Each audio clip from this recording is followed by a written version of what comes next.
ইসরায়েলের সামরিক অভিযানে ফিলিস্তিনিদের প্রাণহানি সংখ্যা বাড়ল 1200-এ। হে আল্লাহ, তুমি আমাদের মুসলমান ভাইদের রক্ষা করো। সে এসে গেছে। বাবা, তাড়াতাড়ি বাইরে আয়। সূর্য আর চন্দ্রগ্রহণ একসাথে, এটা কিভাবে সম্ভব? আর আজকে রোজার প্রথম দিন, এর মানে তার আগমন হয়ে গেছে। কে? আমাকে যেতে হবে। আরে কার আগমন হয়ে গেছে বাবা? কার আগমন? ইমাম মাহদী।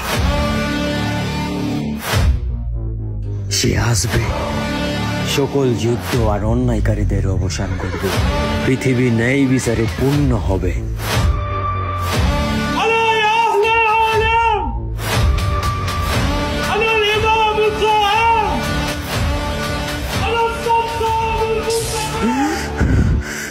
এটা কি স্বপ্ন ছিল?